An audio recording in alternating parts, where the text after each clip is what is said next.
We are recording.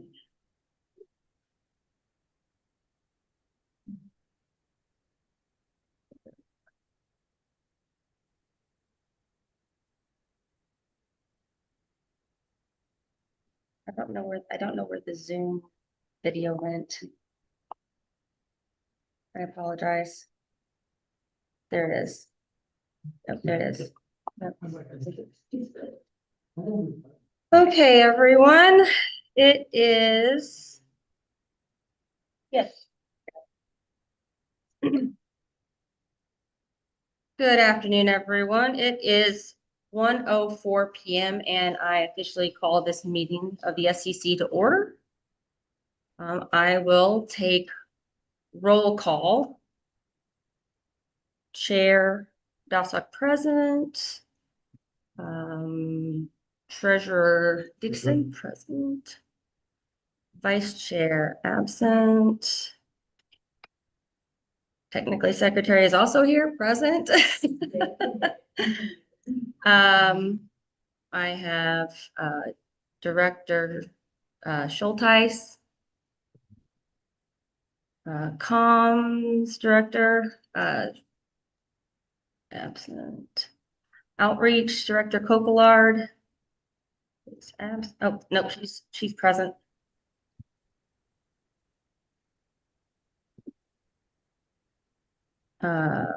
District 1 Schick is not present.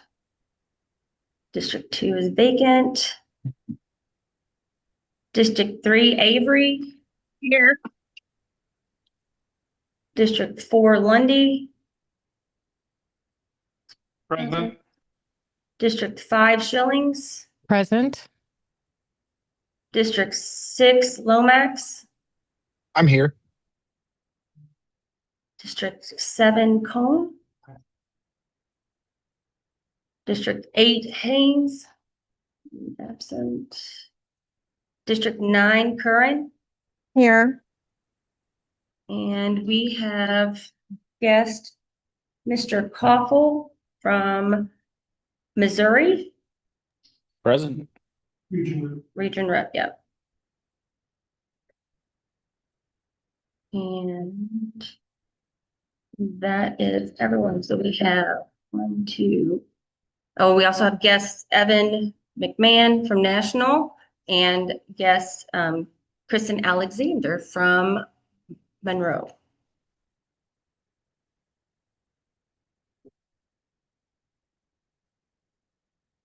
Okay. 1, 2, 3, 4, 5, 6, 7, 8, 9, 10. We have 10 members present.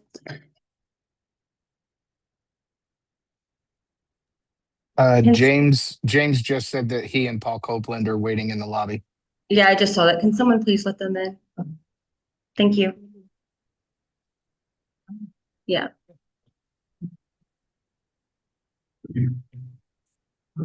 Okay.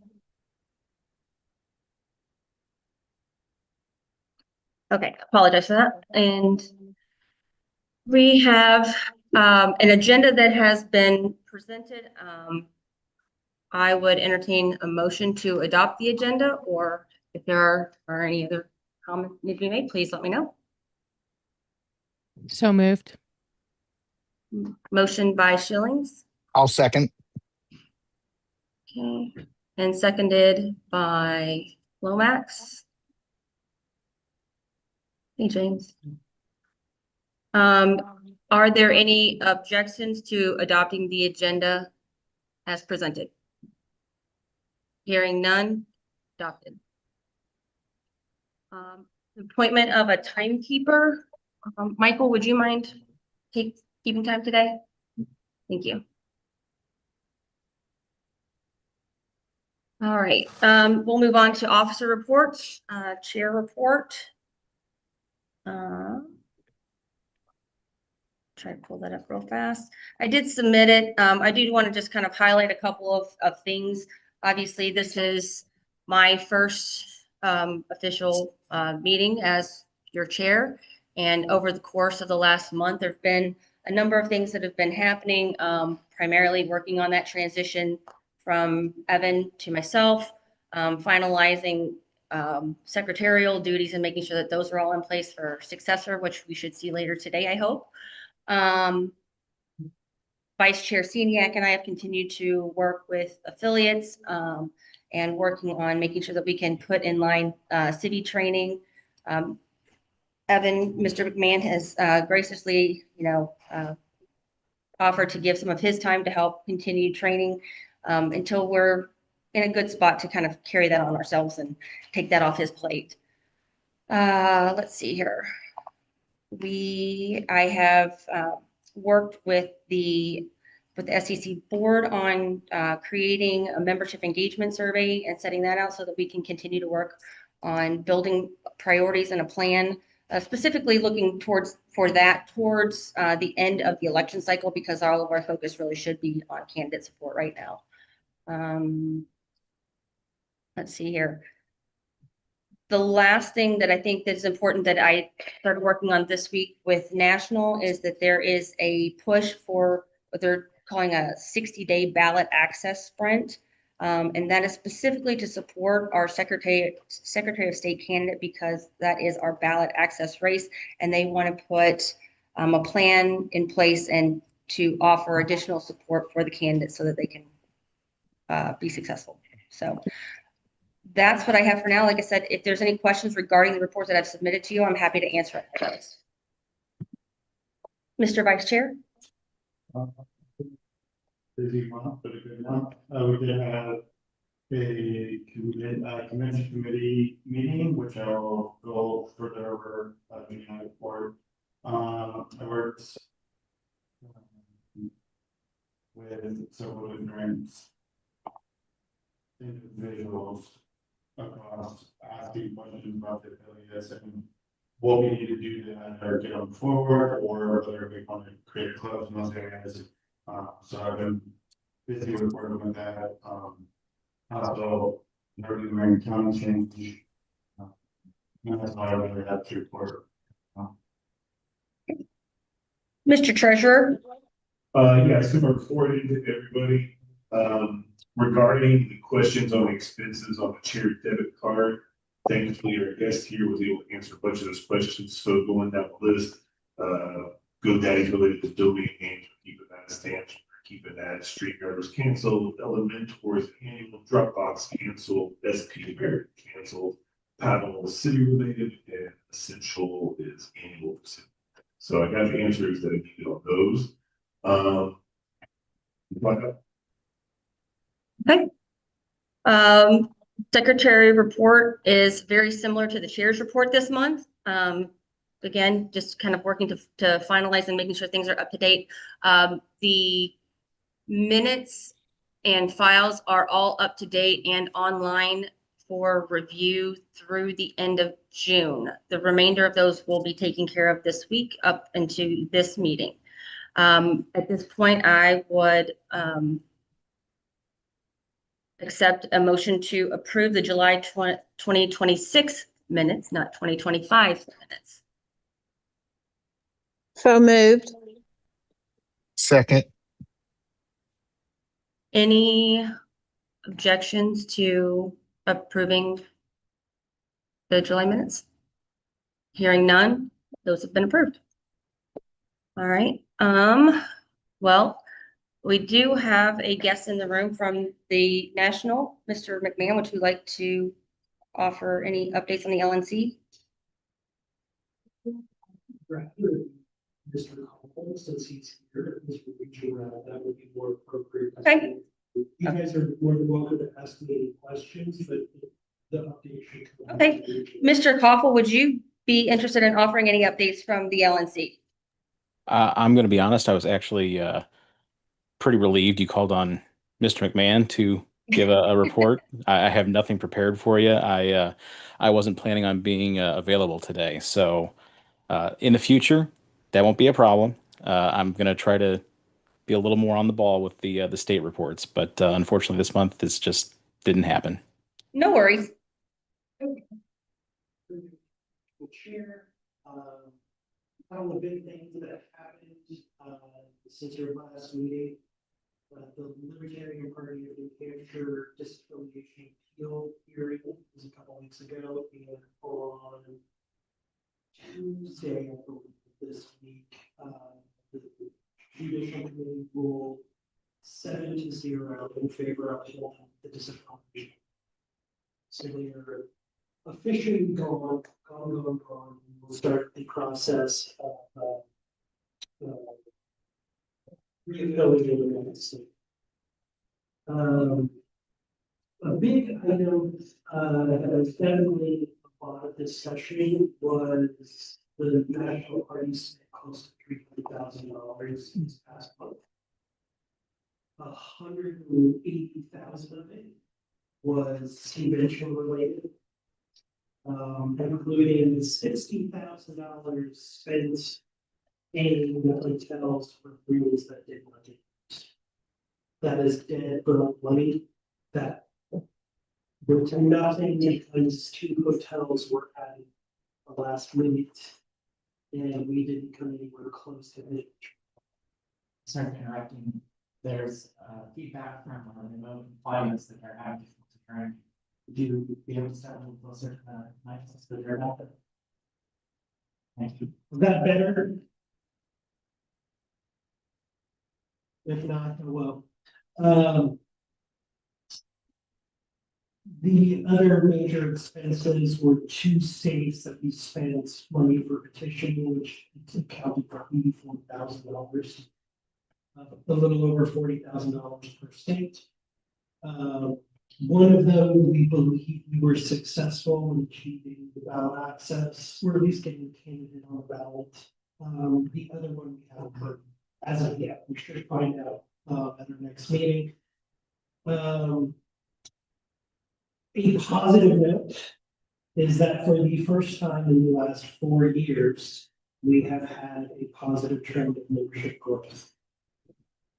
Good. Yeah. So May, June, July, all 3 months were increased month over month, which has not happened in the last 4 years. In the last 4 years, from what I've been told, every month was declining. So we have reverse course and growing. It's not by the thousands that I would like, but it's at least a positive trend up. LP News has its second edition has already been received by most people. The 3rd edition just went to the printer Wednesday. So the next edition should be hitting within the next 2 weeks. Your state chair gets 10 copies. The state chairs can disseminate how they want. When you are done reading yours, we encourage you to leave it at your local cafe, your favorite watering hole, someplace where somebody else might be able to pick it up and take a look at it. Doctor's office, confessional, whatever. Question for you, regarding funding for all of the things that you've already mentioned. How is National faring in terms of, our finances and funding all of these initiatives? So we are definitely in burn rate right now. We have about $730,000 in reserve. With like the LP News costs us about $6,000 per month to produce and mail it, but it's bringing in about 11 to 12,000. So it's more than a we spent a lot of money reaching out to previous members who were lapsed. And from that made money, but it's, you spend money to begin with, but they're all positive. The treasurer, Doug Neville, I asked him to make sure that we have our financial report on the first week of every month. He's been doing a great job doing that. One of the metrics that I want to know is if we stopped raising money today, if we receive no more money for whatever reason, $0 in, how long will we survive before we would go bankrupt? And right now, we're at about 92 days. Which doesn't seem like a lot. That's it. It's worth bringing in any money whatsoever. Again, along with membership going up, our monthly contributions have also gone up each month. So not as much as we would like, but they are. Any other questions for Mr. McMahon?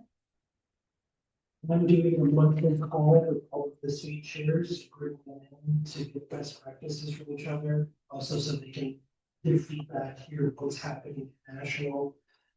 Your debate chair did not attend. For whatever reason. It's really sad. It was noted by the rest of the people there. Hopefully, extension will be there with the future ones. I was not aware of that meeting, so, okay, yeah, Any other questions? Okay. thank you. We will move on to district reports. Mr. Schick?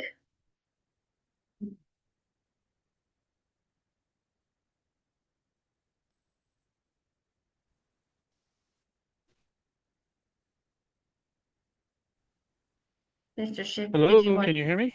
Yes, now we can. Okay. Let's see. We've got a number of our members today at a parade in Couts for Porkfest parade, supporting Travis Gearhart's. And we've got the Popcorn Festival parade coming up here in early September. Those are two events in the next month, and everything else status quo with regular meetings and paperwork. So that's for me. Thank you. Any questions for Mr. Schick? Okay. Ms. Avery? All right, I don't have much to report. In Allen County, we are shaking up our meetings, and hopefully that will be able to allow us to attend some county government meetings. Our current plan is our meeting on Tuesday. We are going to go to the city council meeting because that should be the one where they bring up the flop contract, which has been very controversial, and they kept kicking it down the road. So I don't know if they'll kick it down further, but we'll see. We set our service Saturday for September 19th at 9 a.m. We're going to meet in Huntertown at the Acres Land Trust office and do an event with them. In Whitley County hosted Lori Shillings for a First Friday event. I think that went really well. I think that's pretty much all I have to report. Any questions? Hearing none. Thanks, Ms. Avery. Mr. Lundy? Well, the only thing I have in addition to my written report is Old Settlers in Mooresville went really well. We had a row of tents. I think it was 40 feet of frontage there, which was great. Our county judge candidate is getting a ton of support. There's a lot of interest in that race that is drumming up a lot of excitement and enthusiasm. So keep an eye on that. And otherwise, unless there's any questions, that's all I got. Any questions for Mr. Lundy? How do they say, that candidate's out? I'm scared, such a spell all the time. The judge. Kucinich. Yeah. Okay. Ms. Shillings? Thank you, Madam Chair. Hamilton County continues to have regular meetings, third Wednesday of the month at Beer Brewing in Noblesville. This time we had a guest to join us who was very interested in the party and the functions that we do. We'll continue outreach with that individual. And then one of the candidates in Madison County did reach out and wishes to do door knocking canvassing, and with the extension of the agreement we have with the state party and the Secretary of State's race, I think we can accommodate that request. And that's all I have at this time. Any questions for Ms. Shillings? No, hearing none. Move on. Mr. Lomax? Yep, I've stayed in regular contact with one potential chair of Shelby County. We're working on getting some other people to help him out down there. We invited him to our monthly meeting this coming Monday for Hancock County. And then I'm working on a data request for Danny for eCanvasser precincts so that we can figure out where we're going to be most effective knocking for me and Lori together. So we're going to get a list of those together, probably 200 or 300 houses. Talked to Matt Kappas from Johnson County. He said that he fully intends on serving out the rest of his term as elected chair in Johnson County. So that became less of a dire need, I guess. And he plans on staying in until, I guess, December or January. So everything else is in the report. Thanks. I'll give back the rest of the time. Mr. Lomax, do you have dates for any canvassing opportunities that you're going to be conducting? We don't have any solid dates yet. That's part of what we're going to be discussing in the business meeting on Monday. So I'll know more about that on Monday night, and I'll be sending out emails. So. And then the other question that I have is there been any thoughts or consideration who may take Kappas's place in Johnson County? Yes. So there are people that are coming forward and saying that they're interested, and I've been talking to some people. I don't necessarily want to say anything publicly yet, but I've been talking to some individuals that are excited about the prospect of running Johnson County. So Okay. yeah. Very good. Any other questions? Anybody else? No? Okay. Thanks, Mr. Lomax. Moving on, Corey, Mr. Cohn, sorry. In August, in July, there was a vote by Marion County to hold a special convention for August 8th to consider a question of replacing the Marion County chair, Stephen Whitmer. And that meeting was held here at the Switchboard. And we had attendance of over 20 members of Marion County at that meeting. And in a very close vote, the membership agreed to replace Mr. Whitmer and appointed or elected Mr. Paul Copeland, who's a guest here today, as the new leader. We had a meeting on this past Wednesday, August 19th, to consider old business, new business, but among the shakeup in the leadership, obviously there's going to be a little bit of setback as Marion County tries to reorient and realign and do more work. There's still a goal to do tabling efforts on the circle to try to help promote the ideas of liberty, especially to younger people who might not have heard those. In addition, Marion County leadership, Libby Glass, who's presently treasurer and acting secretary, announced that she would like to step down from that role and has asked the Marion County to seek a replacement. I think that's something that's going to be considered in an upcoming meeting or perhaps in November meeting after the election. That is my report. But Ms. Glass has not officially stepped down or resigned at this point. Is that correct? That's correct. That was, I believe, something that she has agreed to continue fulfilling that role until there's replacement. Okay. Thank you. District 8 is absent right now. Ms. Curran. Hi. So I have sent in my written report, riddled with typos and not showing up yet in the Gmail account. I don't want to take up too much time today. It's a busy day, other distracting stuff.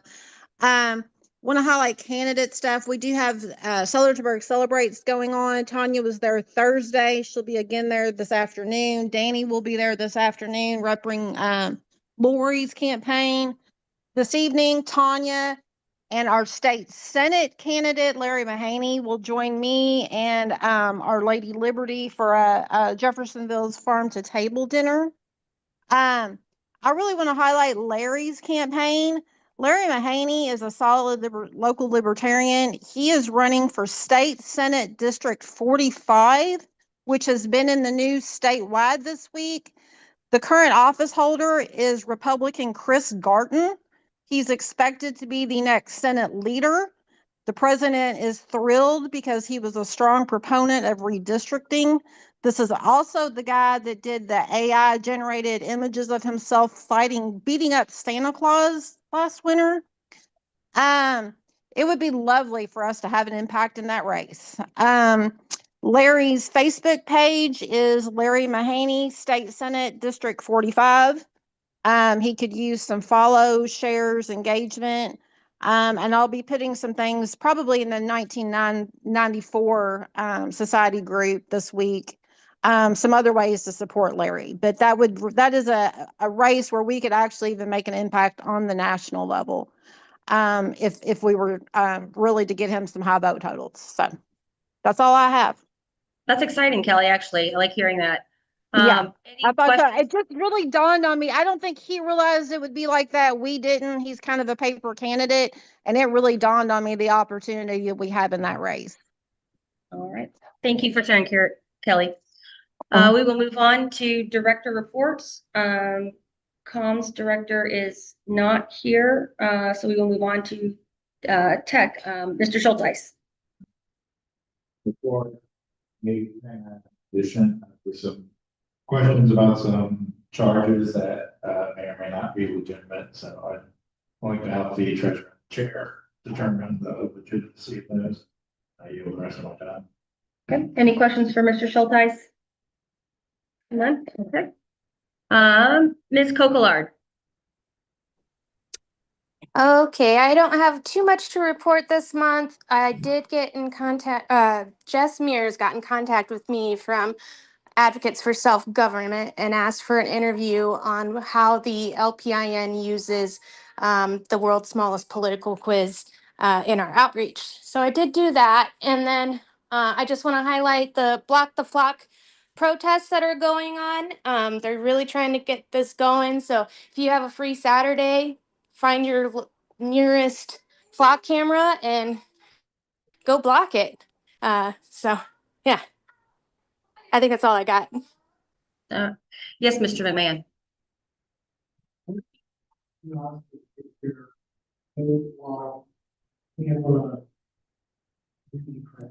So the 3D printed thing, I'd have to ask Cassie. I would love to know where we got. All right, I'll figure it out. Mr. Combs. Thank you. I have a question for to the chair for the outreach director. Last night there was some controversy on Facebook. I don't think controversy on Facebook has to be taken too far, but I think it's something that we should consider. There was some engagement with a local talk show person, Rob Kendall, who went on something of a tirade against the Libertarian Party. I don't know if that's objectively, I don't know if that's helpful for us or harmful for us.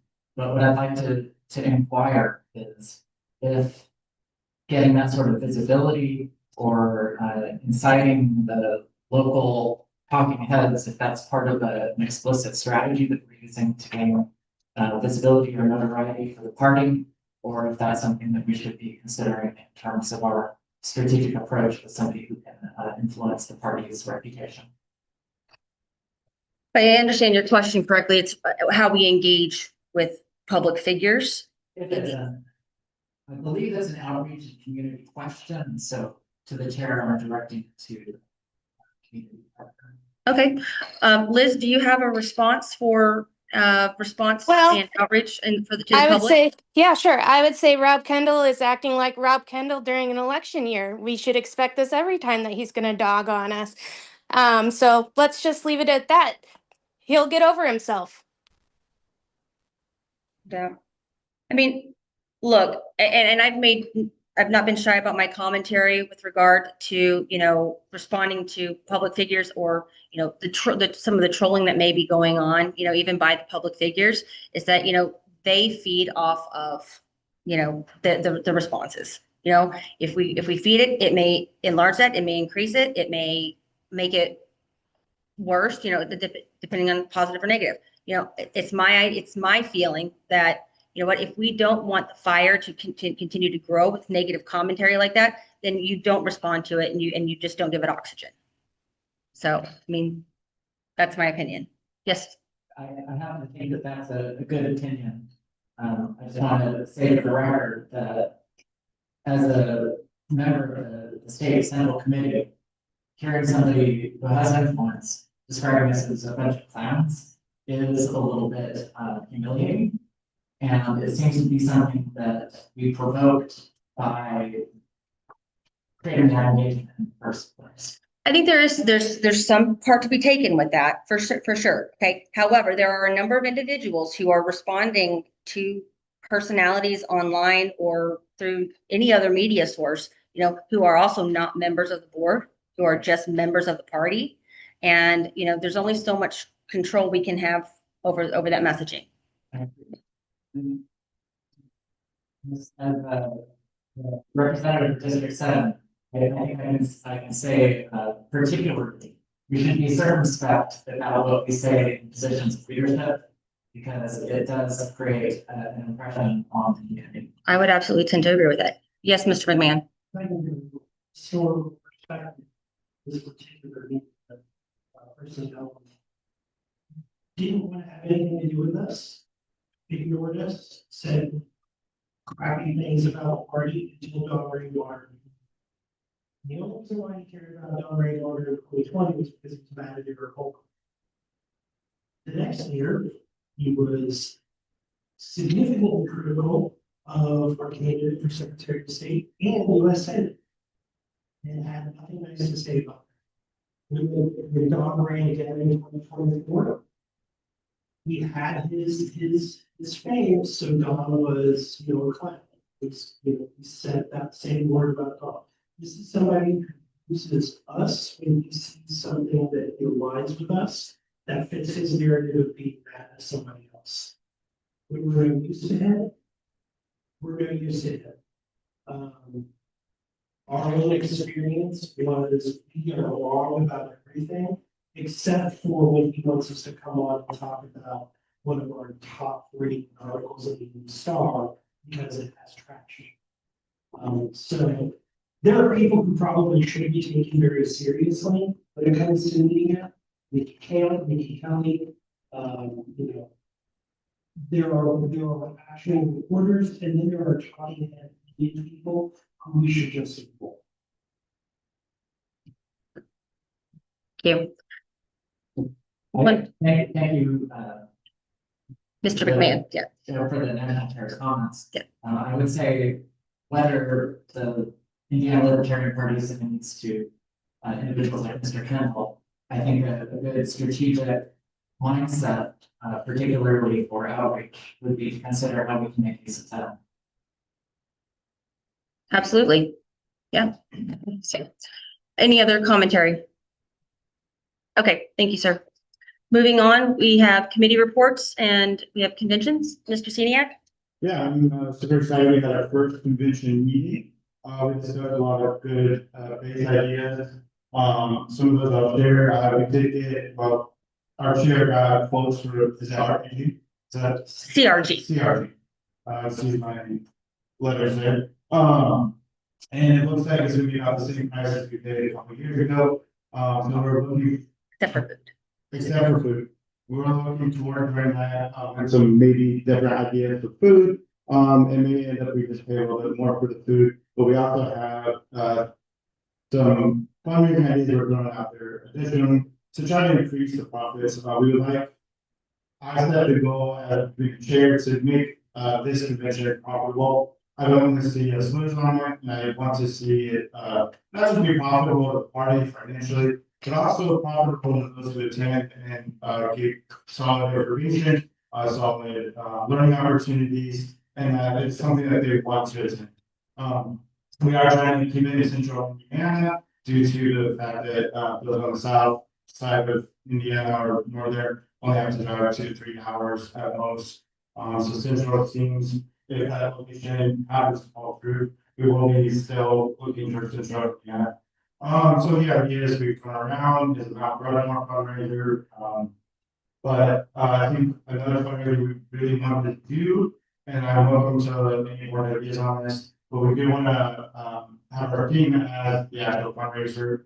And one thing we do intend to do is limit the possibilities of those things. So we're looking for 5 solid ideas that we can present to the party, and then just do a financial fundraiser, and people vote on the 5 ideas. And I think that's it for the convention committee. I'll open it up to questions. Mr. Saney, I think one of the things that we had talked about during the convention meeting was trying to set a date. Do you want to should we try to do that today, or do we want to try to schedule that for next month with everybody? Yeah, absolutely. Good question. I didn't know if we forgot the agenda. But this is our second last meeting to discuss this. So we were looking, and it appears that they have. That is today. Sorry. It appears that they have 3 weekends available in March. I was looking at the second weekend in March, and I would like to have word to approve. I was going ahead with that contract the second weekend in March. It's come to my attention that we cannot. Yes. Yeah, we are going to take a 5-minute recess. Without objection. Is that okay? Everyone? Hearing none? Okay.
Are we back? We are reconvened at 1:42.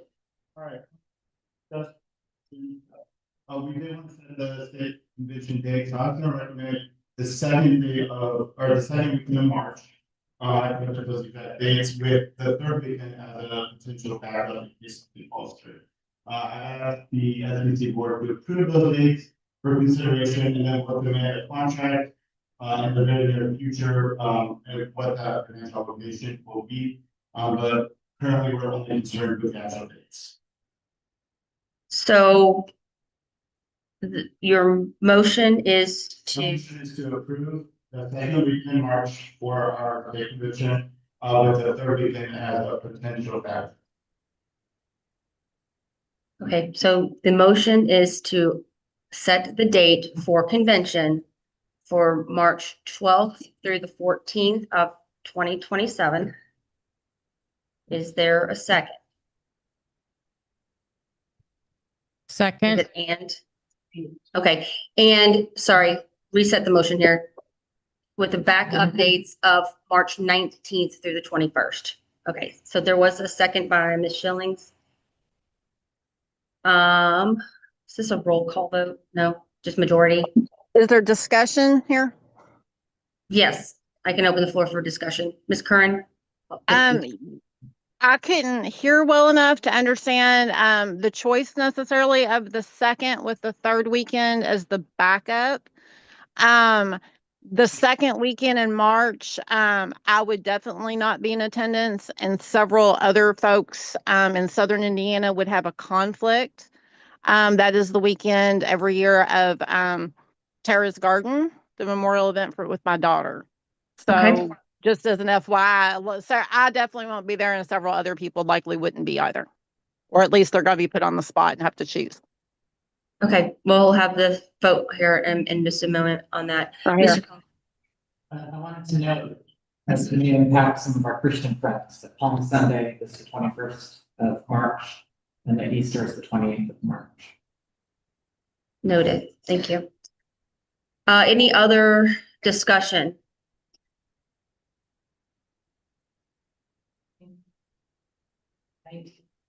The 21st also. Okay. In this particular case, do we vote then? Yes, sir. Yes, Mr. McGann. Yes, they were. Okay, we will take a vote to approve March 12th to the 13th or the 19th through the 21st as backup. All in favor?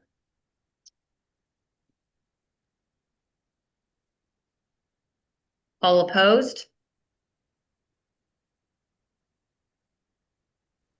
And abstentions? Aye.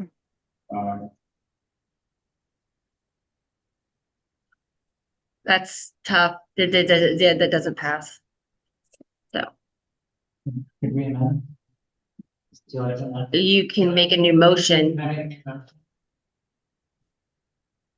Can we set up some sort of contingency to make sure that any business that would require like official business, I don't remember the exact terminology, but where we all have to get together to vote on stuff? Yeah, the business, yes. That there's no business meeting on Sunday or anything that compels people. What- There's the SCC meeting that's supposed to convention, but only the board needs to attend that. But the business meeting itself, members. Yeah. Is only on Saturday. That business only happens on Saturday. Correct. Okay, could I add a motion? In one moment, I have another person having a question, and then I can come back to your motion. Ms. Schillings?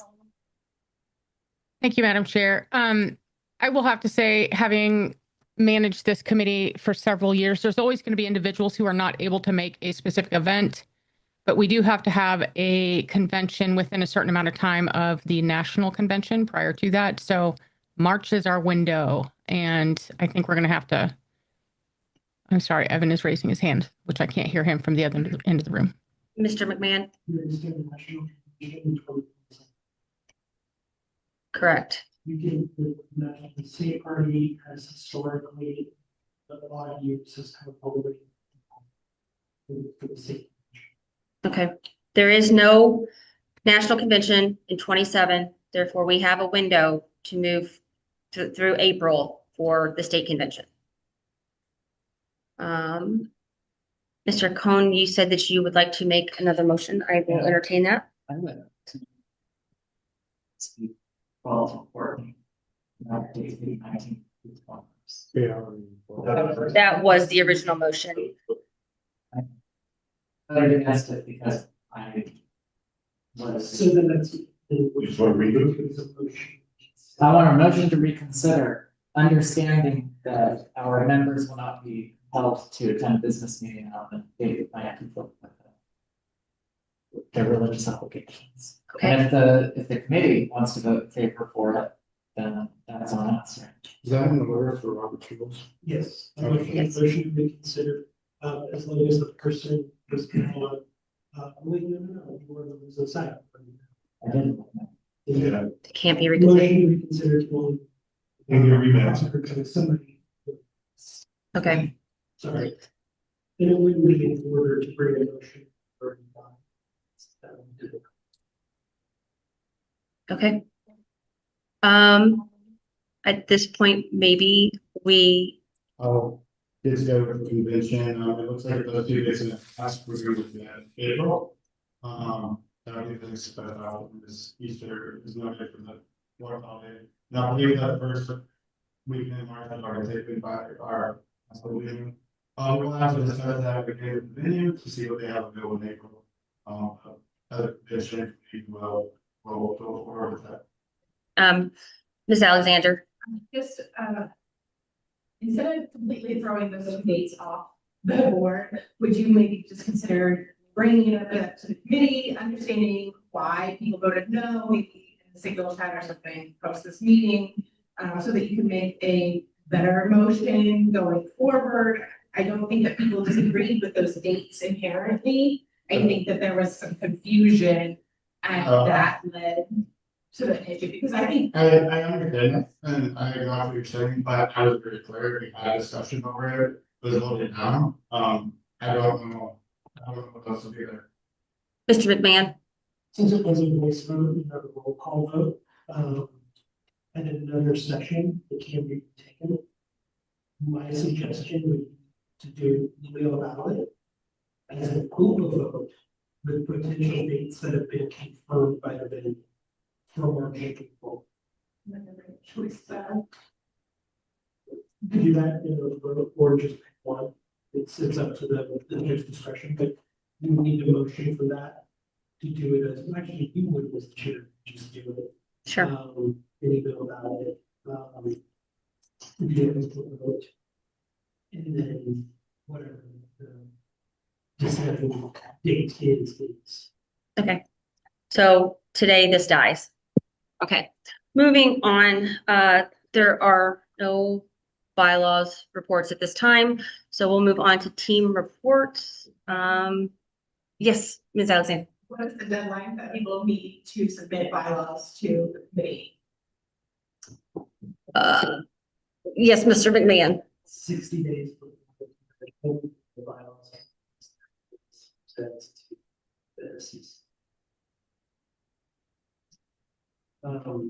Important thing for the bylaws committee to start working on now is developing a delegate selection convention for 2028. For these selections to take place in the fall of 2027, because the convention will be presidency in February. National convention. So instead of forcing state, the second state convention in 2027, you have a delegate on convention. Understood. Yeah. And that will start down and addressing chairs and members if they're still going to 27 convention, why it's important, how it operates, and then how many questions that we want to fall. But those would need to be approved at the next state convention, which is in 27, correct?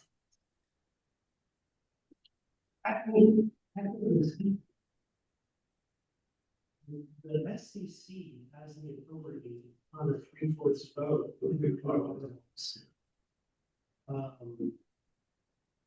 as long as it's within a certain period away from.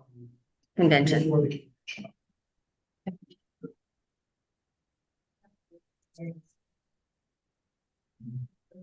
You have to do it either in September or potentially push it to October, but I think it honestly makes sense for the whole membership to hear by law. I think we've exceeded time on those items. Seeing as comms is not available, there's no other team reports. Yes, Mr. Steniak. Can we address the game report for a minute? Yes. I would like to see us figure out, we've talked about this for several years about the game. And I think the reason I'm bringing it up is because I would like the convention to have a gaming element. So I would like, for us to have, and that can be a fun and fair type of event or a formal poker tournament. But I would like to see someone move forward with the gaming committee. I can even take the lead on that. But I would like to see an active report, moving forward. That would be my request to the board to help figure that out. Okay. You know, Mr. Lundy had been heading gaming. Is that correct, Mr. Lundy?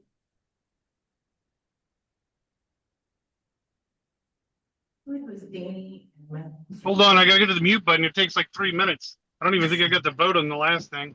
Anyway, what was your question? Something about gaming? I'm not on that committee.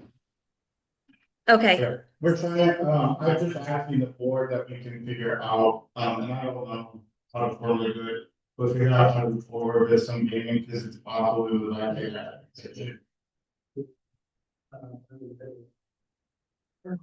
Are there individuals who hold information regarding the licensing for the gaming?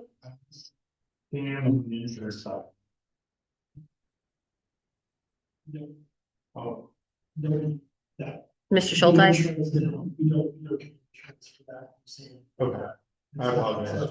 See, the game license information itself. Could be a good where your red shirt sitting over there. Mr. Sullivan, did you, after you just updated me and help me figure out what that looks like? Yes. Okay. Thank you for Mr. Jason, because, that was Okay. They are recognized by the state of Indiana as a charitable. Okay. All right, moving forward, going to standing business. Are there any Secretary of State campaign updates? Yes, I have an update for the committee. We were approached by National on a media blitz, and I think we're in conversations about that and what those details are. It is still fresh. They had tried to schedule a meeting for tomorrow night, but I will be in debate preparation pretty much the entire day and evening, along with a campaign meeting that day. So we've asked to reschedule, and I've not heard anything back. There were some errors in their proposition that they had sent. So I had sent a revision to Stephanie for review. Upon her approval of that, we can send that back to National. As far as updating things coming up, we've got a lot of appearances. I just finished a on stage with all 4 candidates. First time we had been together at the Fishers Voices of Leadership event. And that went really well. I think that audience was really enthusiastic about me as a candidate and the words that we've been talking about and supporting everyday Hoosiers here in the state of Indiana. Canvassing efforts will be starting immediately as soon as possible. Any open time of an evening here in my local area or weekends in distant, we will want to be supporting local candidates. We have targeted 5 main regions that have local down ballot candidates that we want to help support with our efforts for that. We did create a large donor marketing pitch that we had sent out to some key individuals. I have not heard anything back on that submission. We hope to hear great news from that soon. Upcoming events. If you have Friday the 28th free, please plan on attending our meet and greet and karaoke extravaganza. It is free to the public from 7 to 9 p.m. We do have an exclusive VIP ticketed event from 6 to 7. So come on down and visit us at Hotel Tango here in Indianapolis, not too far from the LPIN headquarters. And just let us know that you're coming. Just go to laurieforliberty.com, visit, reserve your ticket. Other events coming up immediately. As soon as I'm done with this report, I have to go to a street event in Cicero in Hamilton County. Danny Lundy will be going to Sellersburg to be my surrogate at that event down south. We have a event with the Indy Chamber called Hobnob on the 26th, this coming Wednesday. So all 4 candidates will be on the debate stage, and we will have 60 minutes to debate during that event. Looking forward to that opportunity to present myself as a good candidate for those viewers, business entities. We have been invited down to Posey County on the 30th to visit with that. And then an Evansville news crew wants to come down there as well to do an interview at the same time. Upcoming things coming up in September. We've got things pretty much every couple of weekends. Very excited about doing that. And then on through October. Again, we're going to be hitting more of the e-canvassing, door knocking events when we get full in swing for the campaign.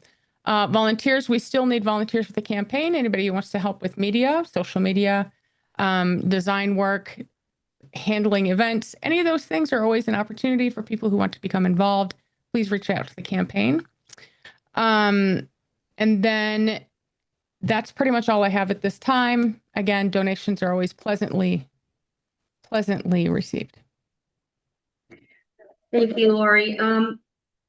When you are aware of dates for the canvassing efforts, will you send those to me? And that way we can try to shoot those out to our membership for additional support? Yes, I will be happy to do so. Okay, thank you. Any questions for Ms. Schillings?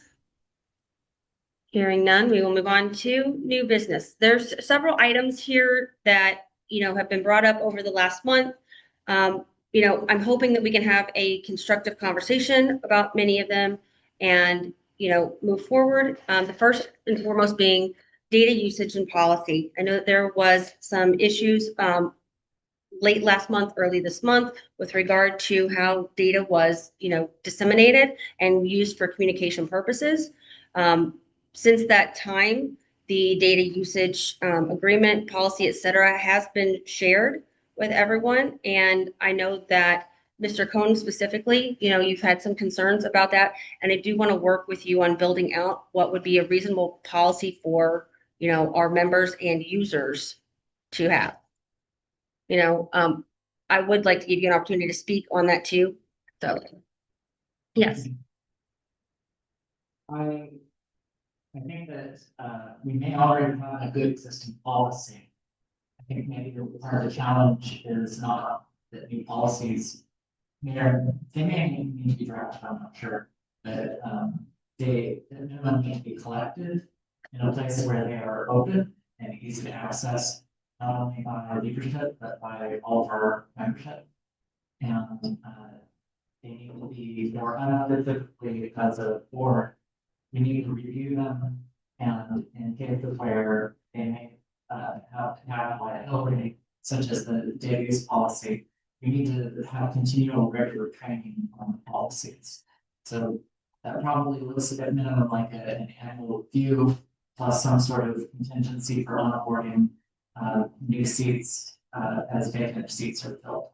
So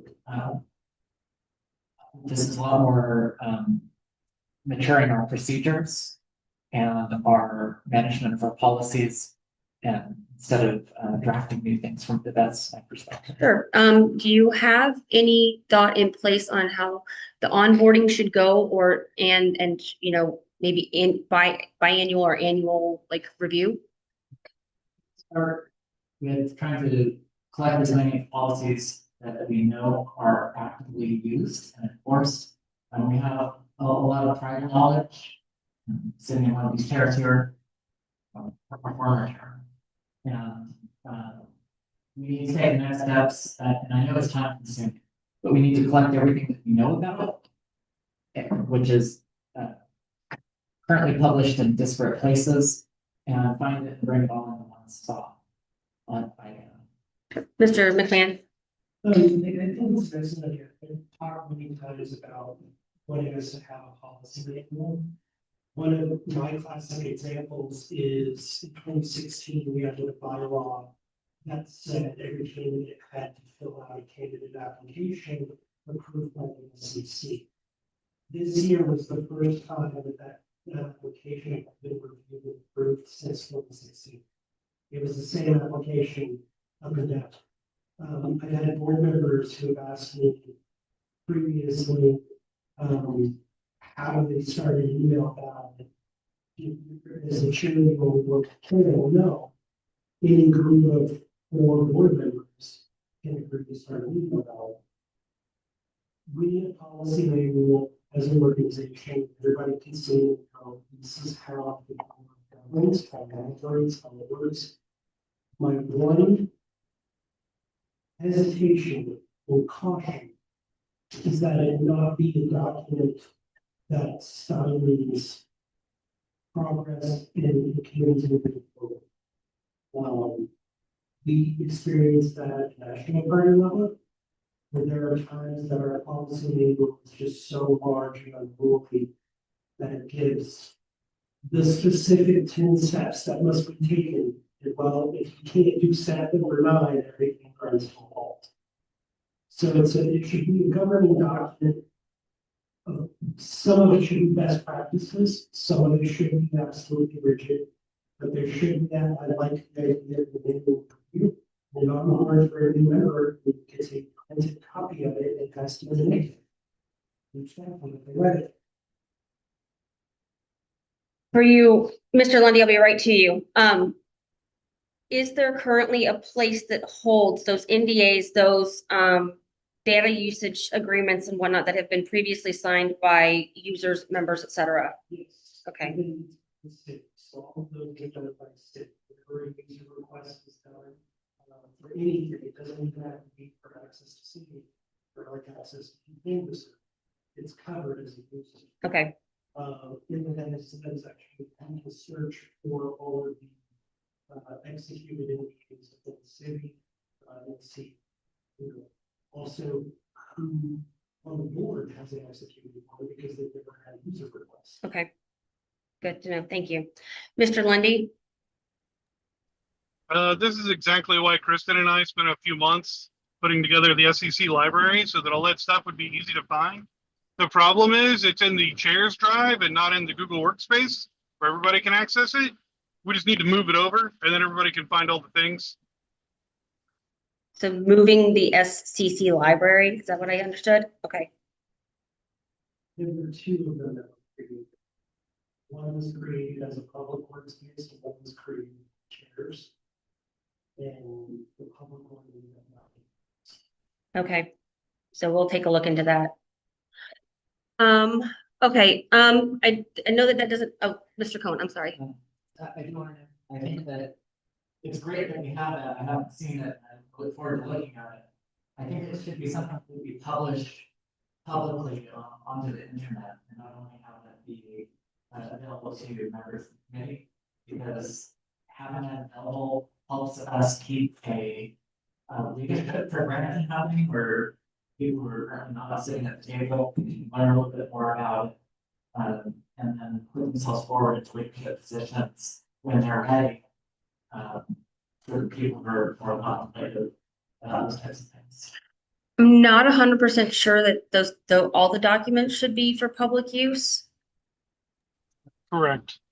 A lot of that stuff is private, but there is some stuff that should be public.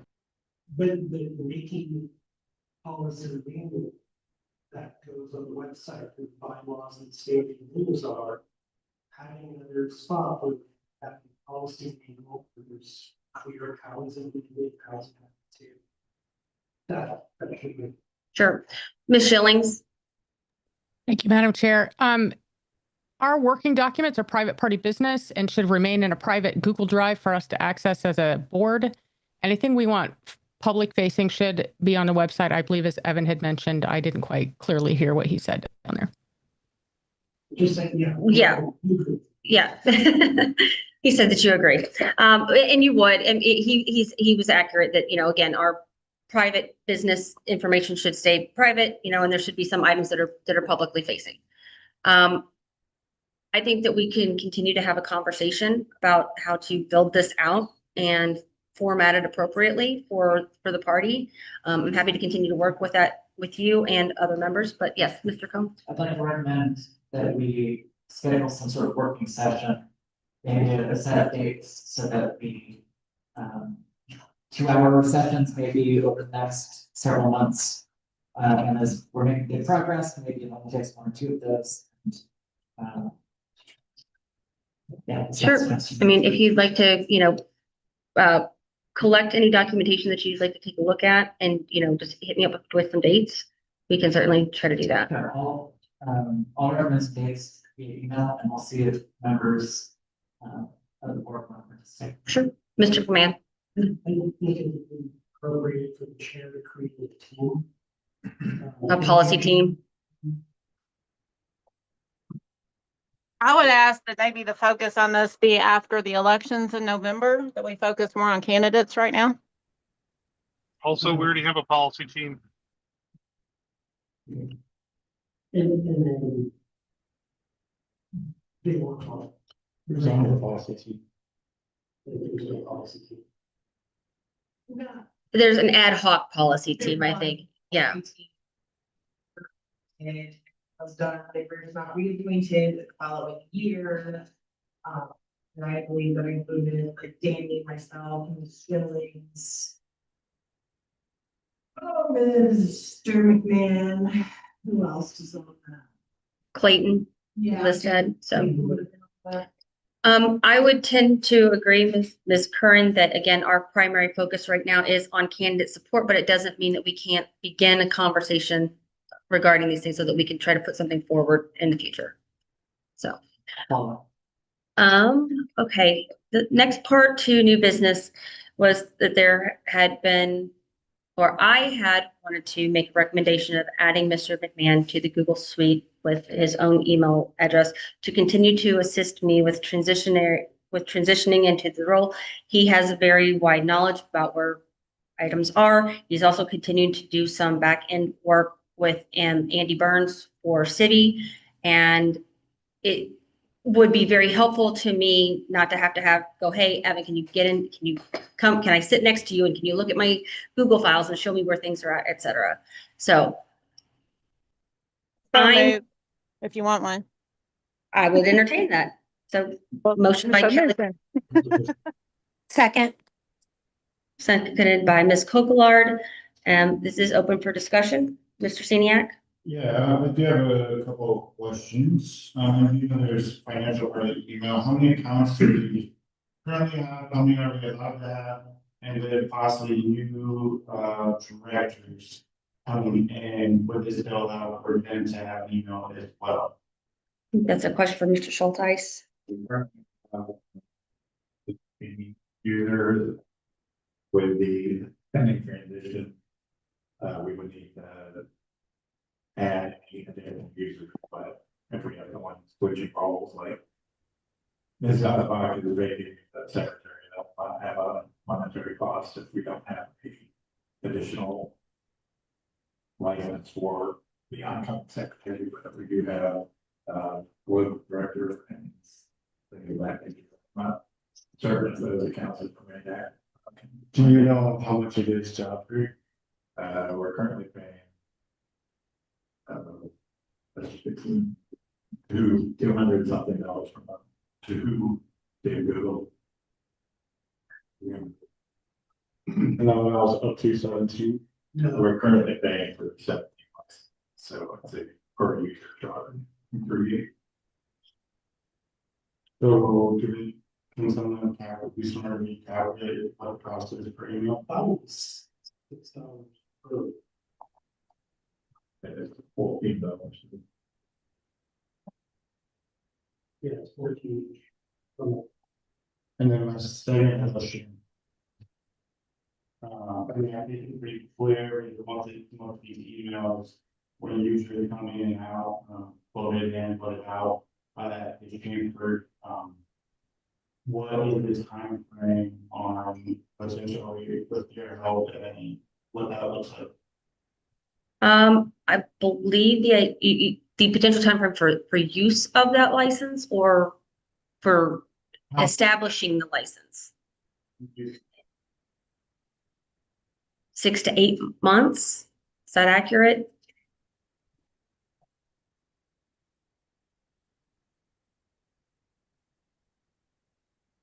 Is there any other discussion? Is there anybody else who wants to comment or discuss? Hearing none, it's Has been, any other former officer ever gotten their own email?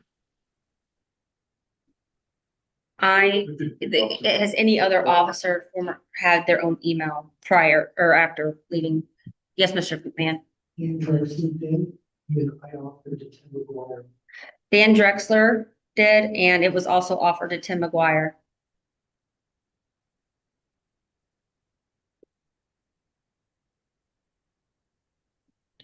Question was, what was the financial impact of adding Evan's email? And would you guys say $6 a license? $14 a month for the additional license.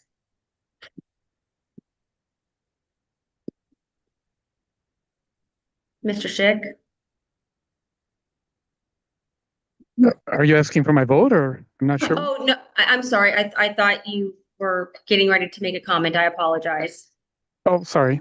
That's okay. I'm unmuted, waiting to vote. Okay. Well, it has been motioned and seconded, so we will take a vote. All those in favor? Aye. Aye.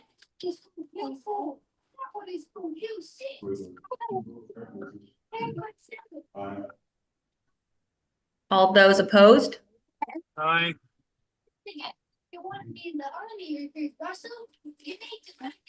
And all those abstain? Aye. I think there was 4.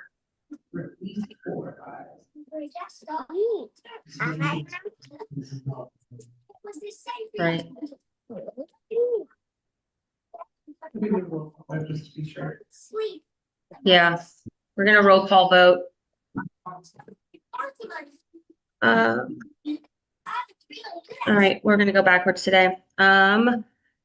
Ms. Curran, Aye. Mr. Cohn, Abstain. Mr. Lomax, Abstain. I think Ms. Schilling's left. Ms. Schilling's, are you still on? Mr. Lundy, Nay. Ms. Avery, Yes. Mr. Schick, Yes. Ms. Cocolard, Yes. Mr. Schulteis, Mr. Seniak, No. Mr. Dixon, and Chair, aye. Okay, that's 1, 2, 3, 4, 5, 6. That passes. Okay. Thank you all.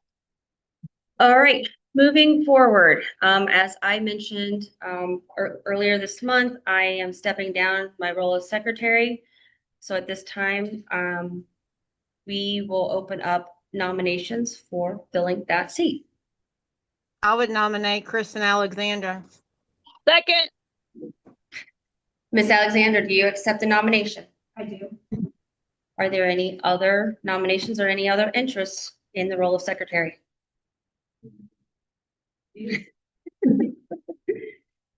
Hearing none, we will open this up for a vote. Roll call vote, yes. Okay. We can open it up for discussion. Question. Yes, Ms. Cocolard? Am I making this up, or did Travis Gearhart express interest in secretary as well?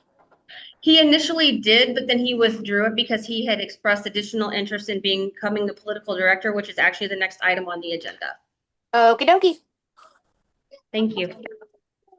All right, well, we will begin with the treasurer, with the, Mr. Senior. oh, I'm sorry. Yes, you did.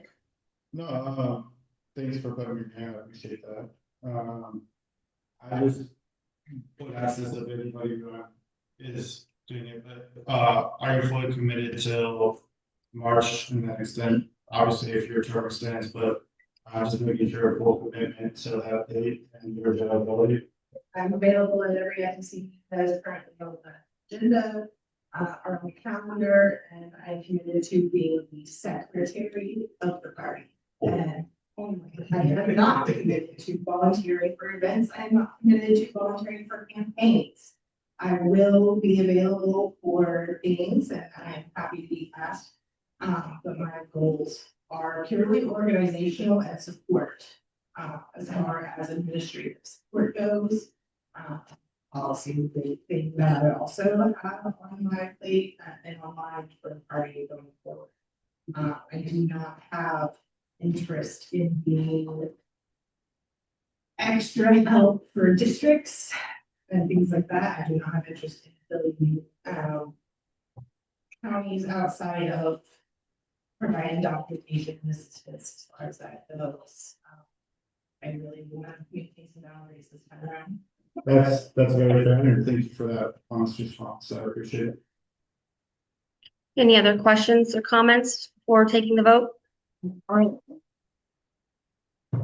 Okay. Roll call vote, so please be prepared to answer. Treasurer Dixon. Aye. Vice Chair Seniak. Aye. Director Schulteis. Outreach Director Kokolard. Aye. District 1 Schick.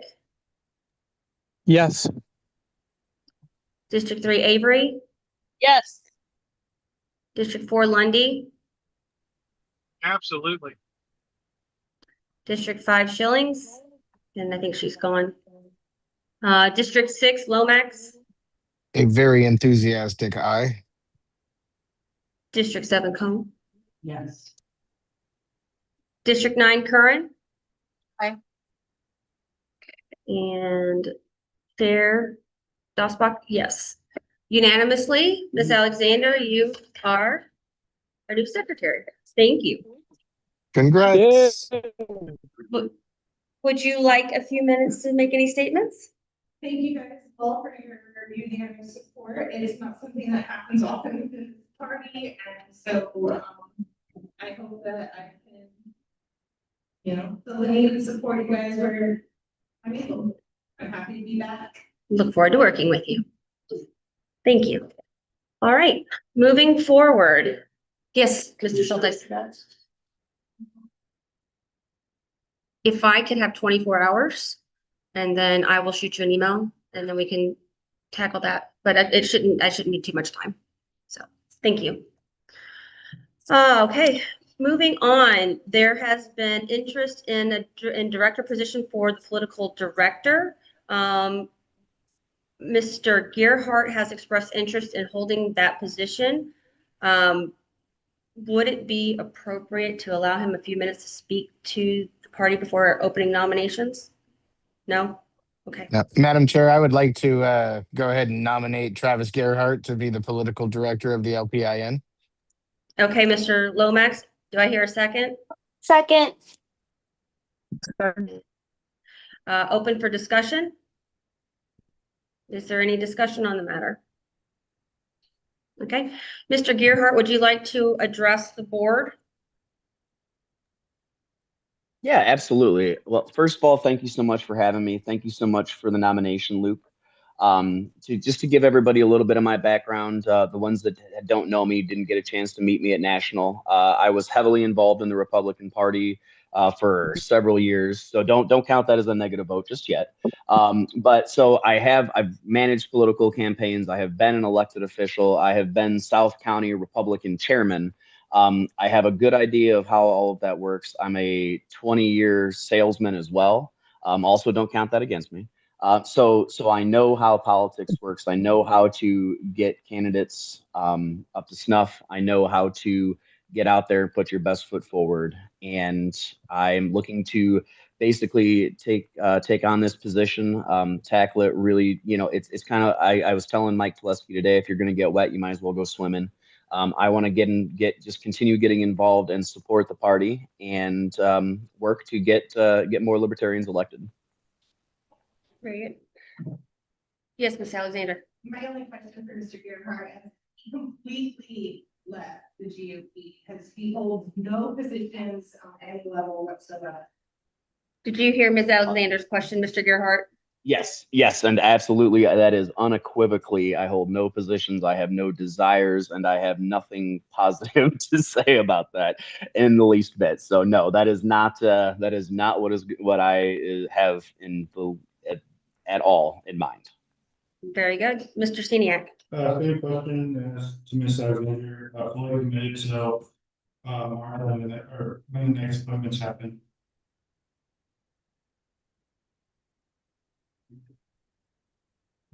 Mr. Gerhart, did you hear Mr. Steniak's question? No, I'm sorry. I was just looking for the unmute button. It keeps popping up and out. So what was that? I'm sorry. Can you repeat it?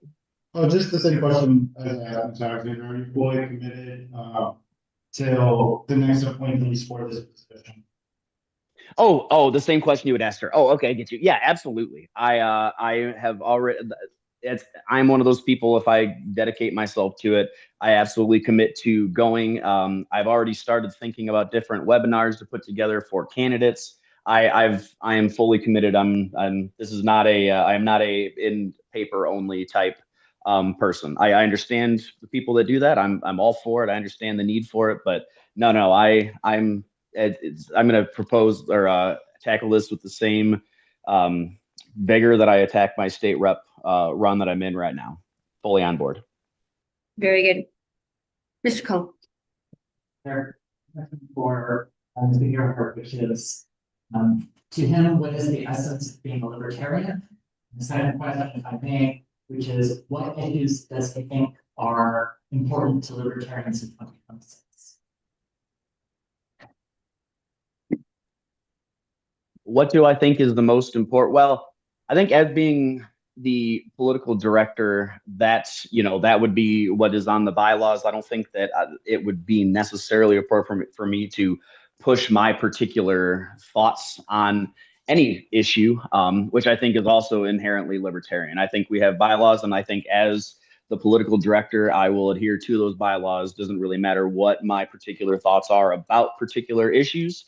We're all of us are libertarians because we believe in not pushing our issues on other people. So to me, that's a little bit of a moot point. I'll certainly have my own thoughts and things, and if asked, I'll within reason share them with candidates or whatever. But when it comes to that, that's I will adhere to the bylaws, and I will adhere to the committee. Mr. Gerhart, I have a question for you. Are you fully aware of what's required of the role, and what is the biggest skill that you believe that you bring to that role? Yes, I was able to go over it. Yes, I'm fully committed. I think that my biggest skill is my experience in being able to kind of my biggest thing that I think when I look at, again, I always say I'm newer to the big L libertarians. I've been a small L libertarian probably my whole life without realizing it. We all come from somewhere. But I really want to sharpen candidates. I want to get a chance to, if you're going to run, it's not just, all right, well, this is where you should stand on this issue. That's not what I want to necessarily do. I want to have candidates that want to be involved, but they don't know the first step. They don't know the second step. They don't know how do I get out there and put myself forward. I want to really work with the party and work with the candidates to get them ready for a campaign. Thank you. Did you have a question, Mr. Seniak, or just, you know? Okay.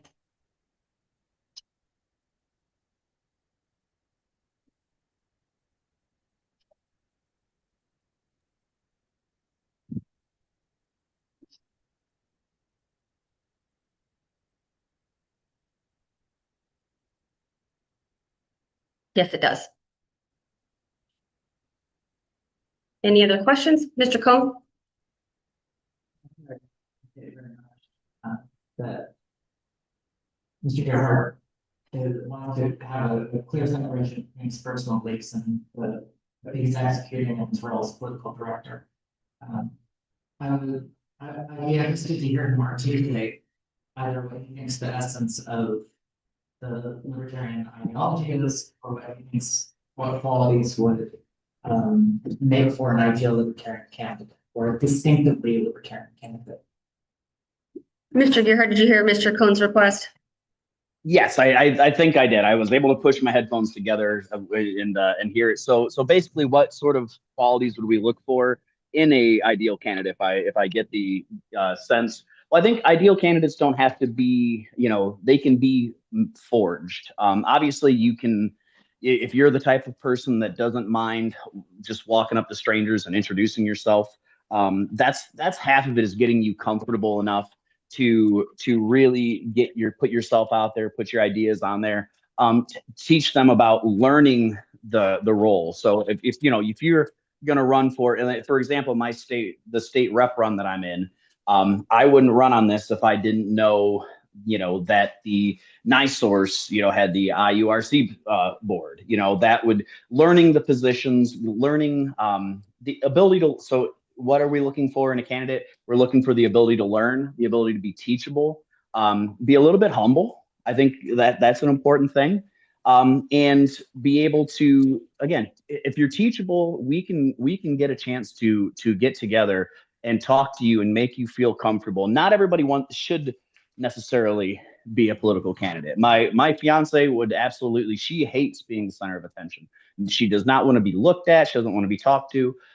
Very smart, would probably be a great person for a board position, but not a good candidate. So when it comes to stuff like that, but I think also even an extra step past kind of what you're asking, is right now we have such a, comparatively membership is small. So we don't have the luxury of finding a perfect candidate, right? We don't have, the GOP knew that they were going to get their butts handed to them with Morales, so they swapped out for a younger, I guess conventionally better looking guy. We don't necessarily have that ability. We don't have a deep bench, and so the best thing we can do is try to get everybody that has to play and put together an idea. And I'd be happy to work with the board and put together some things. Obviously, nothing that I will put together will happen without the full approval and running everything past all of the necessary channels.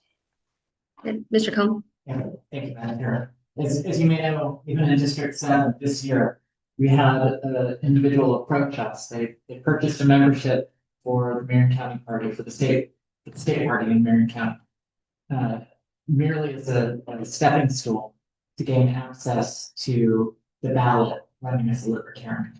And when he came and announced to us that he was going to be our candidate, and we asked him a similar question, what does it mean to be a libertarian?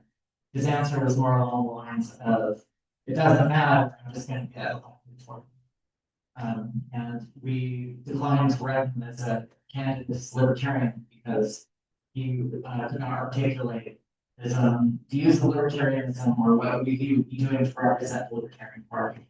So quintessentially, my question for Mr. Gerhart is, what types of viewpoints or political ideologies would distinguish a libertarian from a Democrat or Republican? I'm going to let Mr. Gerhart answer, and then I'll. Yeah, absolutely. So to me, first and foremost, that you're a libertarian. I don't care if you are a libertarian-minded Republican, then you're a Republican. If you're a libertarian minded Democrat, then you're a Democrat. No, if you're running as a libertarian, you're a libertarian. We've already I don't subscribe to that theory. I kind of really took stock with what Justin Amash said in his national speech. We are the party that we are a political party. We're not just here to block the flock. I'm all for blocking the flock. I think that's awesome. I actually am planning on going out and doing some of that here in the next weekend or two. But we're not just a group of activists. We are a political party, and I want to push in that direction. So no, this is not a stepping stone to be a Republican. I don't believe in having members that are going to try to do it and then become a Republican. I mean, I guess there's only so many ways you can stop that. But yeah, I think that vetting and making sure that they know that, there's a big difference between making political friends. I've got plenty of friends that are Republicans, plenty of friends that are Democrats. But at the end of the day, I just marched in the Couts Pork Fest parade with the Porter County Libertarians. So yeah, I think that there is a certain amount of, not respect. What's the word I'm looking for? There's a certain amount of, of deference that you give when you're involved in a party. You have made a decision to put a big L after your name, and that is what I want to promote. Thank you, Mr. Gerhart. Okay, I see Ms. Alexander, Mr. Seniak, and then Mr. Schick. To make sure that we're aware of the distinction here, that the political director does not choose or approve candidates. Only members of the county or the state level do so. And so the political director's opinion on candidates is kind of moot. Yes. Mr. Seniak. I'd like to call a question. Second. Okay. How do I handle Mr. Schick? I was going to say the same thing you just said. And also, just for the avoidance of doubt, Travis is in my district and I endorse him as the political director. He's brought a lot of energy to our county party. And, it's just some experience of how the Republican Party works and, some practical knowledge about how, the kinds of things that a political director should know. So I endorse him and don't have any further questions. But I did want to second what Kirsten just said.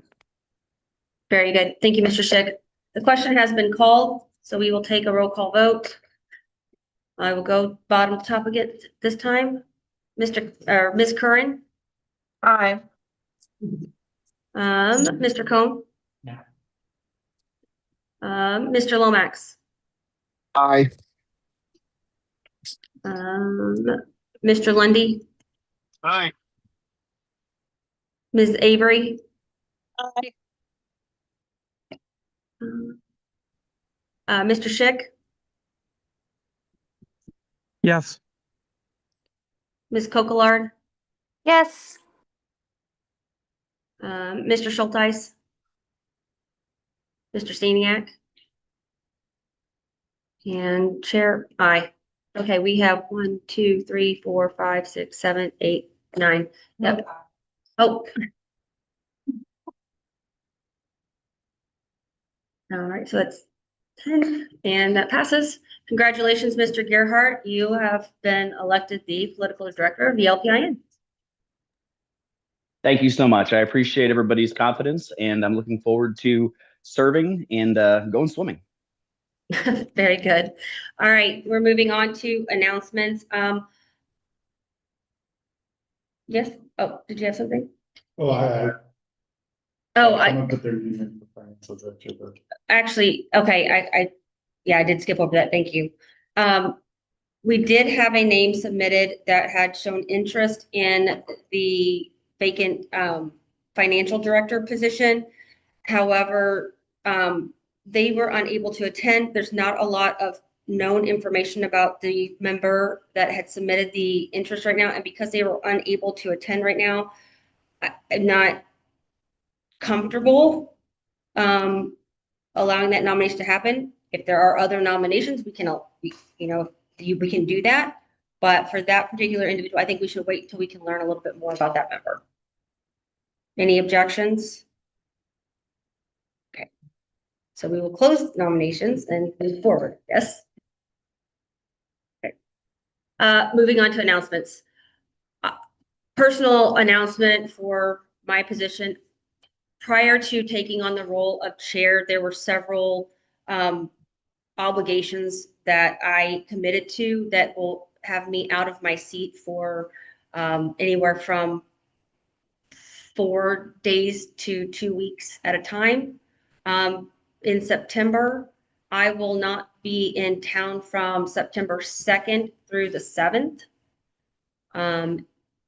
In December through the early part of January 2027, I will be gone from December 22nd through January 3rd. And then again from January 19th through January 25th. In my stead, I will lean heavily on our board officers to communicate effectively on behalf of the party. I will be available by text and email at times, but it may be sporadic. But I did want to make everyone aware of those absences. Yes, Ms. Alexander. Any of those dates encompass any standing SCC meetings off the top of your head? If I can look those up. I don't believe any of them conflict with SCC meetings. So that's my announcement there. And next we have a guest speaker from Marion County, our new chair of Marion County, Paul Copeland. You have the floor. Hello. So one of the actions that the county party took at our meeting that we had on Wednesday was to authorize us to provide the state party with $4,000 to support our candidate for Secretary of State on show.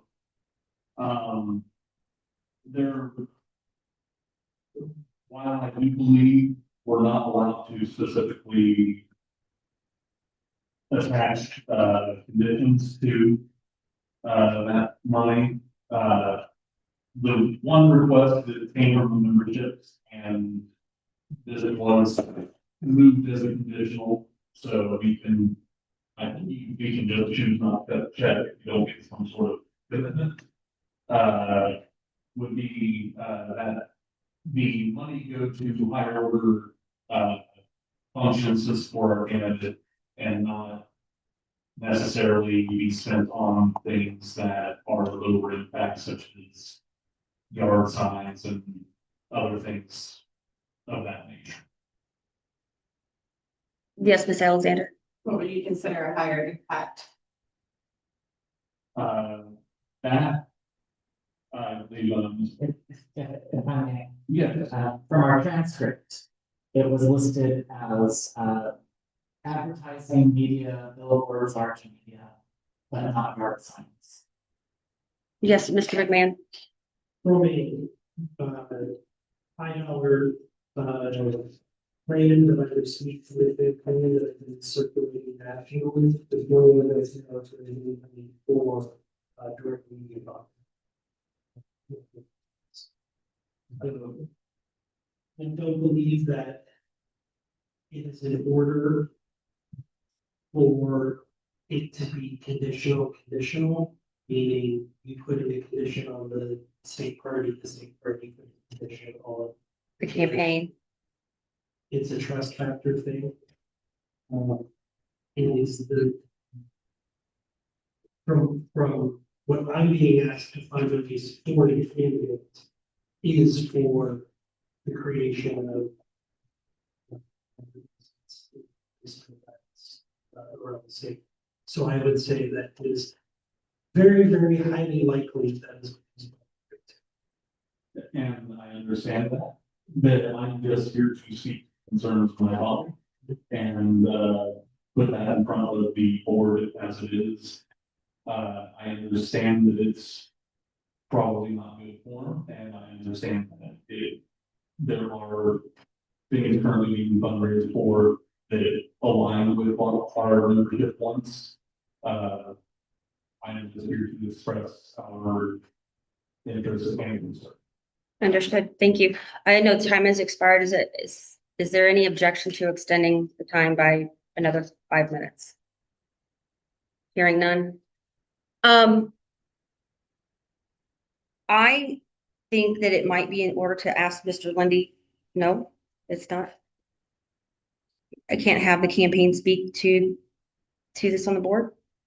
You're, I mean, dangerously close to a line that cannot cross. Okay, The county directing is a town filer that is a contribution to the state party. It's Understood. supported for the- That's it. understood. As Mr. McMahon stated earlier, I too have seen strategies from the campaign that support, you know, a much higher impact use of funding should they receive it. And I don't think that it's going to go directly to yard signs. I know there are media buys that they're looking to do also, you know, video spots, et cetera, you know, that would allow further reach for the campaign. Yes, they do have a history of doing that work. Mr. Cohn. Is the state party able to reimburse the campaign for maintenance expenses or can it only make direct contributions? Mr. McMahon.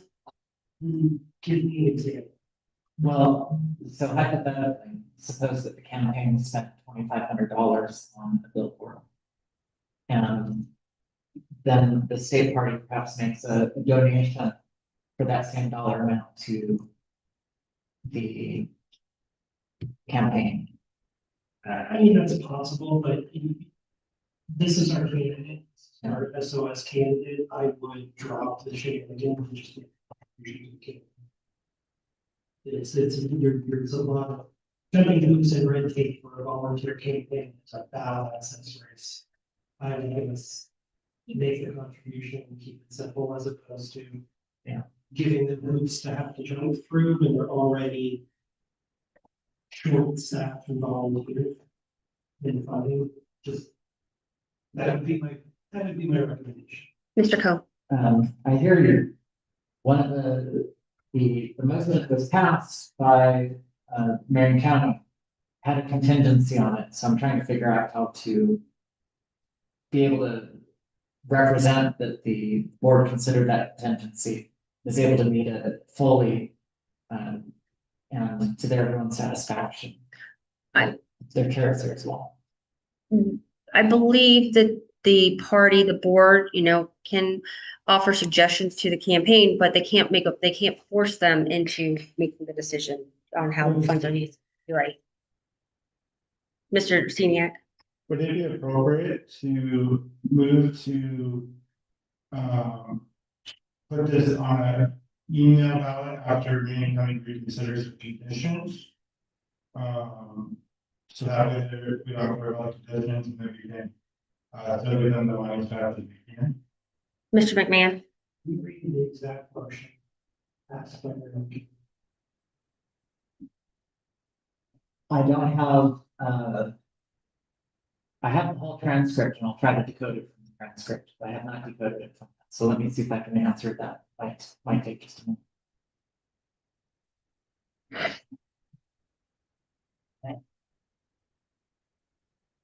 There's also no action. This point. Correct. It would just be something to make up to contribution. Okay.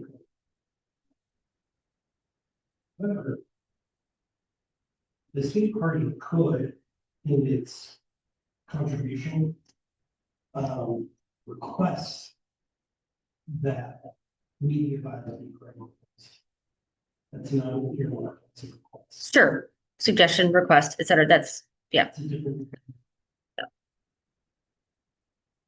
Yes, Ms. Alexander. Is this money that is coming to the state party and the state party is spending, or is it money that the state party will then donate to? The state party would donate to the SOS campaign. If the state party. Is it correct? State party could then put their own or billboard paid for by the Libertarian Party of Indiana, and that might be a little better on that.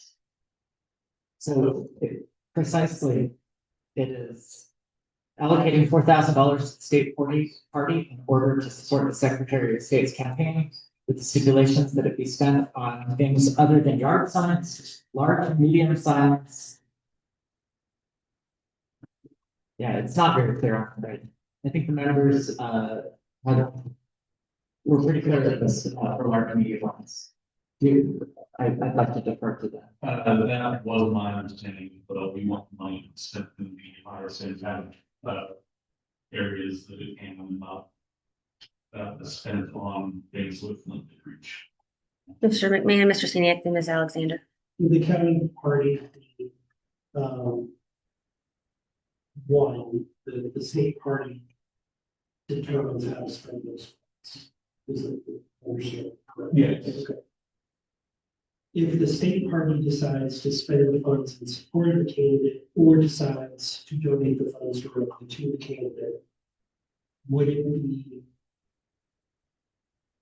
the county party consider, with the chair, because ultimately it's your decision, would the chair consider it fulfilling the intent of that motion if the state party, in spending those funds or allocating those funds in a manner, said that it should be used for high ticket items?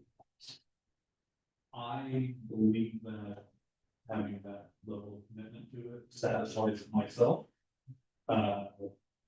It's the interpretation. Yeah, I believe that giving a commitment and instruction forward to however it is spent is in line with what we want.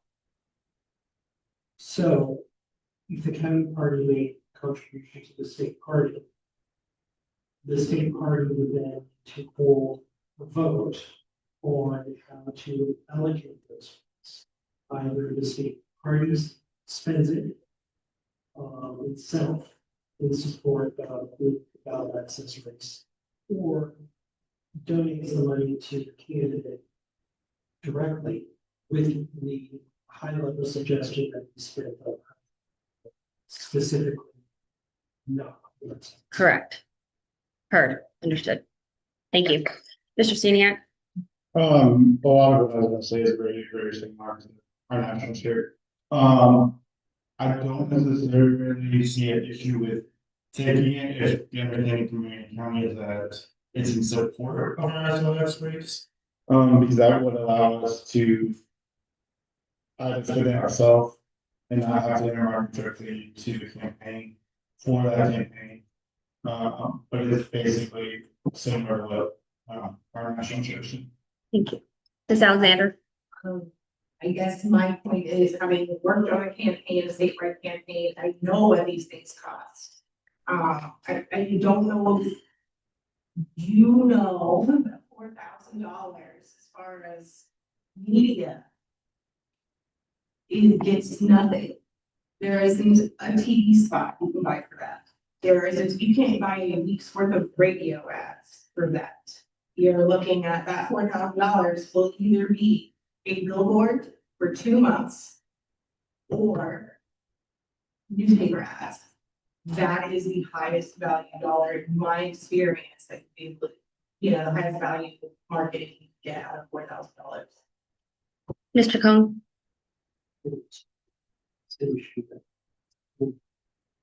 Resources.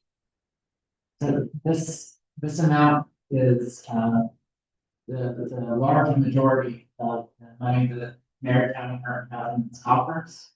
And my belief is that the members would like to be able to see the impact of their donation in the market where money's been donated. So I think that's one of the drivers of the stipulations. Members want to see this, they want to see the results of this. Ms. Alexander. I will wait till I'm not sure that there's a vote. There's no vote here. I think what's going to happen now is I think that Mr. Copeland, Mr. Cohn will need to go back to Marion County and have their own discussion before they make a decision. No?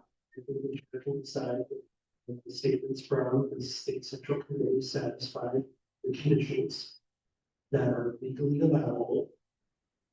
And then they make a contribution to the state party. And then the state party then needs to act on it. According. According to the law. Yeah. Which would be to decide whether to. How to allocate the funds. Yep. Just the secretary, the chair. It seems like you would like, it seems to me the secretary would be very comfortable saying to the members of the county, yes, your money is going to be spent in a way that it's going to make an impact on the race that you can see. And that would probably be satisfying to members. Does that make sense? Yes, I believe that. I'm comfortable saying that, but I can't guarantee what the membership sees or feels as impactful. So I don't know what their actual expectation is other than not yard size, and I'm willing to agree to that. Mr. McMahon. It would be an order, for the state party to send what your money did to the county party. Either because the state party purchased billboards, or to get a report from the campaign on how they use the funds, where targeting was. Yeah, and if the members of the deal like that would be it, This is not, I don't know how it was done. Pitchforks. And then the officers. I believe this discussion is complete. Okay. I would entertain a motion to adjourn. Sorry. All in So favor? moved. Aye. It is Aye. 2:54 p.m. Thank you all. I will be ending this recording now. Live stream is recording in the